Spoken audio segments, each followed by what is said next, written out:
Number question है, कौन सा धातु है जिसे चाकू से काटा जा सकता है?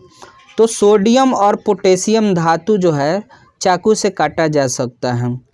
हीरा किसका अपरूप है? तो हीरा जो है कार्बन का अपरूप है।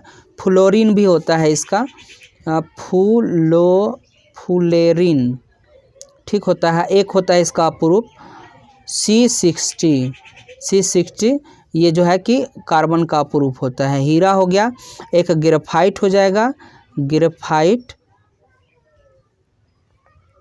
ग्रेफाइट आपका हो जाएगा, फ्लोरीन हो जाएगा, और जिसको हम लोग बोलते हैं फ्लोरीन के C60, ठीक है।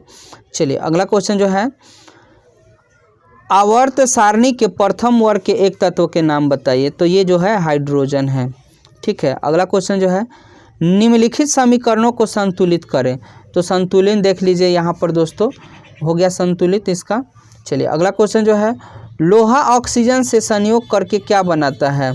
तो लोहा ऑक्सीजन के साथ संयोग करके जंग मतलब लग जाता है, जो कि इसका जंग का सूत्र होता है फेरस ऑक्साइड।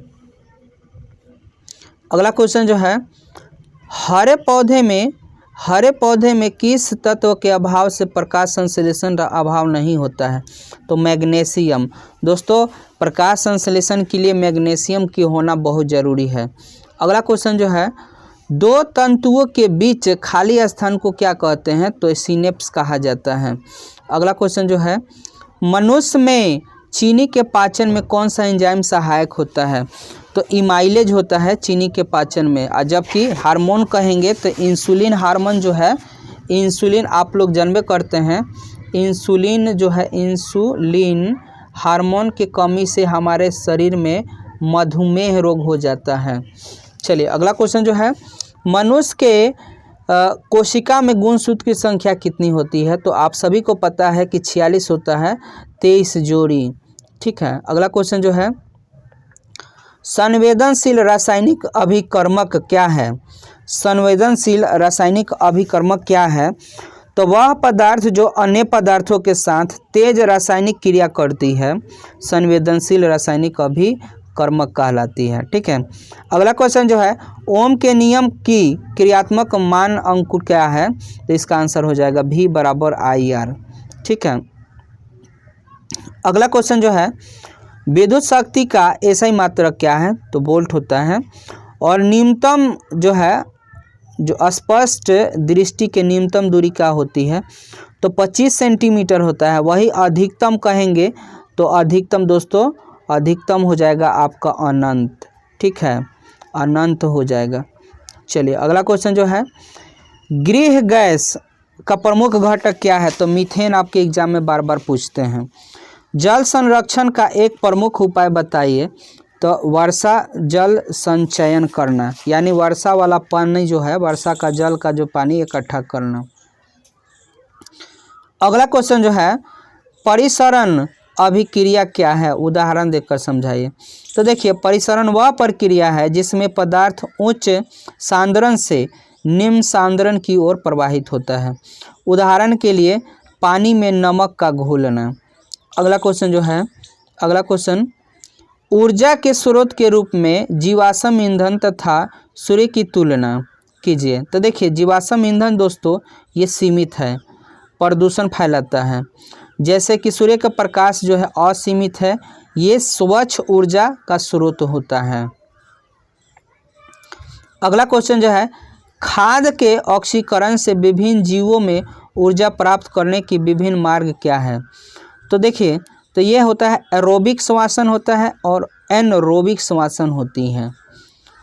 अगला क्वेश्चन जो है, जैविक आवर्धन क्या होता है? तो प्रदूषक पदार्थों का भोजन श्रृंखला में विभिन्न स्तरों पर बढ़ता हुआ संचय, कहने का मतलब है कि खाने वाले पदार्थ में रसायनों का प्रभाव जैविक आवर्धन कहलाएगा, ठीक है। ये बल्ब का चित्र आप बना लीजिएगा, ठीक है। चलिए अगला क्वेश्चन जो है, अगला क्वेश्चन जो है, धात्विक क्रम क्या है? धातु क्रम क्या है? तो इसके विभिन्न चरणों को लिखें।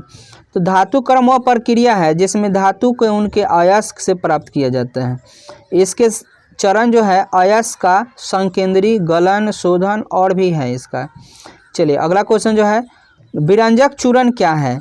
इसका रासायनिक सूत्र उपयोग बताएं। तो देखिए रासायनिक नाम इसका होता है कैल्शियम हाइपोक्लोराइट और इसका सूत्र होता है CaOCl के होल टू। इसका उपयोग है जल शोधन, कपड़े की सफाई। अगला क्वेश्चन जो है, एक लक्षण A 10% में पाया जाता है और B 90% में, तो कौन सा पहले उत्पन्न होगा?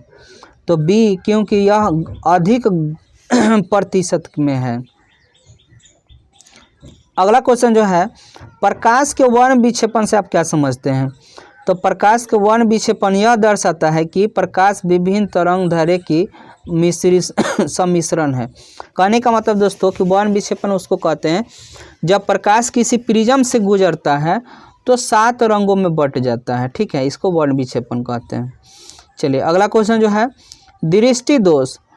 दृष्टि दोष क्या है? तो देखिए दोस्तों, किसी कारणवश रेटिना पर किसी वस्तु का प्रतिबिंब नहीं बन रहा है तो ये दृष्टि दोष है। दृष्टि दोष लगभग दोस्तों 3 प्रकार के देखने के लिए मिलता है, निकट दृष्टि दोष, दूर दृष्टि दोष और जरा दृष्टि दोष। निकट दृष्टि दोष में क्या होता है दोस्तों कि निकट की वस्तु दिखाई देता है, वैसे ही दूर में दूर के दिखाई देगा और जरा में दोनों ने दिखाई देगा। यहाँ पे आँख की संरचना में विकार और प्रकार जो है मायोपिया कैसा बता ही दिया आपको कि निकट, दूर दृष्टि, जरा दृष्टि इत्यादि होता है।